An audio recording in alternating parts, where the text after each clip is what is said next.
Front door, balcony door, old beam and steel beam,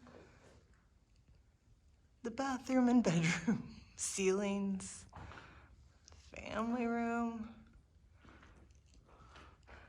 the terrace exit, another beam or three. And then Matt hiding. And all of this, we are redesigning from the first time. Holy cow. Come si dice holy cow in Italiano? And now I'm going to step in with a little voiceover over some beauty shots, or I don't know, if you're looking at rubble, not so beauty shots. This is the future terrace, more of the terrace looking into the dining room. All of this rubble will be cleaned up eventually, but we wanted to sort of show you this now so you can be excited when it's gone. And this week we are working on, they've cleaned out a lot of rubble. We're going to walk you through the guest space a little more and show you how the guys are sort of strengthening those walls too. So let's hop back inside now for more tour. So we're catching up. This is the second half of July. We've gotten a lot done. We're getting ready to move forward.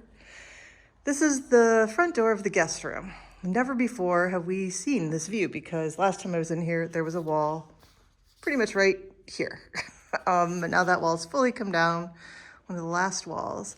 And I think what's interesting, Matt, is just to be able to see what things look like. So if you look, Matt hates when I point with my finger here, but there's another archway here.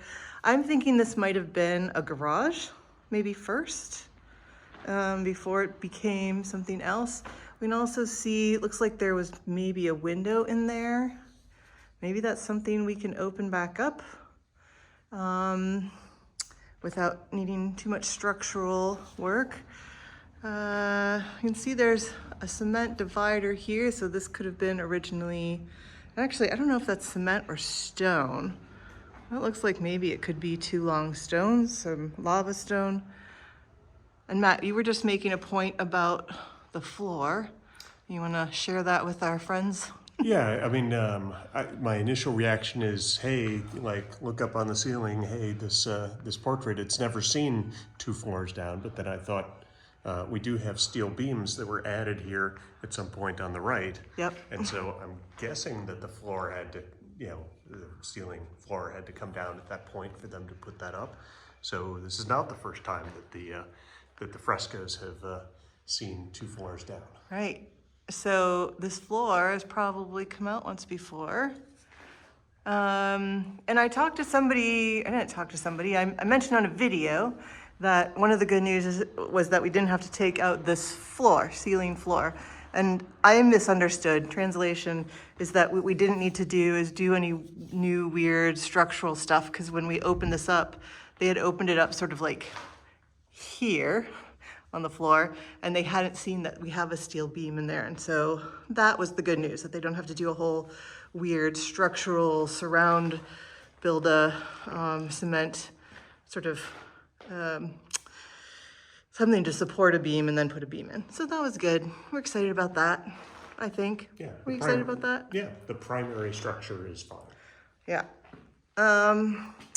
Man, I think we just keep seeing more and more arches here. This arch looks like maybe it's lava stone here. Yep. Yeah, lava stone. Interesting. Yeah, it's a free building material. Yeah. Well, I mean, probably not free. Okay. Because I don't think Etna shoots them out in the right, in different sections. Really cool. So weird to look up at that. We also are very excited because we had somebody from town, I mean, not like municipal town, but somebody who lives here in Piedimonte Etneo came by. He happens to be a lawyer. And the builder and his guys let him walk through, and he looked around at the ceilings because he also has a palazzo. That, by the way, is the big crack where we've taken these floors out to structurally pull things together. But anyways, he wants to talk to me because he can tell me more about these paintings and the different things that are in the paintings because of his palazzo he owns with them. So this big crack is one of the big things, and we're looking into how we're going to structurally attach those two, which is great. And in the meantime, because all the walls were down, wow, they really cleaned this up, Matt. Yeah, it's Is it cleaned up all around the corner too? I didn't look at Oh, let's see. Let's find out. Oh, yeah, inside at least, all clean. This was the bathroom. This was the kitchen. This was the laundry room. And still the back garden. Wow. That's amazing. That's amazing. Wow, wow, wow, wow. Huh.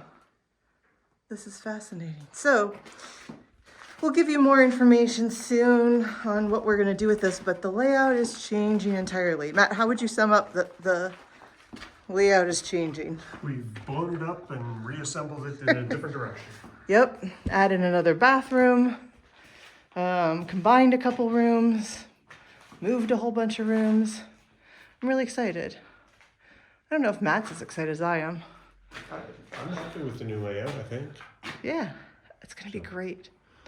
So this is what's up in the guest house. And now the guys want to show us how they are reinforcing these walls. This is Leonardo and Alfio, and they were good sports and happy to show us what they're doing. So you can't see it exactly, but we'll close up in just a second. It's getting caught on that steel beam up above, so they have to fix that. But so you can kind of see it bumping there. Sorry, the close-up is a little out of focus. So this is an iron mesh. This is a galvanized iron. And something similar that's not galvanized and is a larger grid will be put on the floor. Right now, Leonardo's going to go get the ladder, and they're going to just bend the little piece that's hitting up there. Normally, this would go really smoothly and would already be up there. They overlap the mesh by about a square. You'll get to see that in a second. And they're using like these rebar hooks to hold it in. Yeah, so you can see I'm just pulling that back just because it's in the way. These guys are just super quick. So there's a bigger team that will be working on the house, but right now we've got these guys in here. It's kind of a two-person job, and they've got to order the materials. So this is what we got, but pretty soon we'll be spraying the plaster. I believe it's called Lentonico on this, which makes it go a lot faster than sort of just parging it on, which is slapping it on there. Okay, so now Leonardo's going to take this giant drill. He's going to start to basically put the biggest hole into the wall I have ever seen firsthand somebody make. So he's going to put this in all the way. You can see, I'm going to close up on these rebar hooks. I think the guys actually make a bunch of these all at once. I don't think they're buying them that way. But he's got to get this in, and preferably into stone and not into like the mortar or whatever it was used originally to create this. The stone is going to give the least likely to disintegrate kind of thing. Then it's just like a serious hammer and the hook. They're switching jobs here, and he's going to whack this in. And you can see it's just pulling that really tight up against the wall, which is great. You can see where the overlap is there. They've got sort of one square overlapping where he's pointing out. And they said they put these hooks, one hook has to go in sort of every square meter or so. And now Leonardo's going to put in his next one. And this is not a fun process. It's just slowly until they get that all in there. I'm going to feel very glad when I just have to drill like an inch the next time I'm pulling my drill out. But again, close up of those hooks while he's going here. just zooming around, killing time because it takes a long time to drill each hole. Can you imagine how many holes these guys have had to put in? All right, so he's got this almost done. We're gonna put in another hook. And then Alfio is going to also show us how they sort of secure it. I mean, this is secured. I mean, I'm not moving once a rebar has been banged up and holding me tight to the wall. Please don't ever do that to me. And show us how we're doing it. Where it hangs over, they'll cut it off. Okay, so he's using this wire. I'm assuming it's a galvanized wire as well. It's just super, like, got the right tool for the job. So where the things overlap, but also where the hooks overlap. And this is it. That's it. We are upstairs in the future family room. We're gonna go look down, but not fall down that window, and look at some of the mesh and the scaffolding. But this is the sort of reinforcement mesh. This is a non-galvanized iron, just called black iron. And this is what's gonna make our floor nice and strong. So you can see how they're sort of tying this floor into that wall, the rebar that they've sort of laid on top. I'll show you here. So this hook is not actually part of that mesh, and I'm sure they're going to come back up here and tie those together. And because it's fun to see things from the top. There's our ceilings. They've got the scaffolding set up. We're just waiting for more of the smaller square mesh. You can see there. And then they'll finish wrapping that around. So that's what we've got going on here. Let's finish this video with a little fireworks from our town saint festivities off in the distance.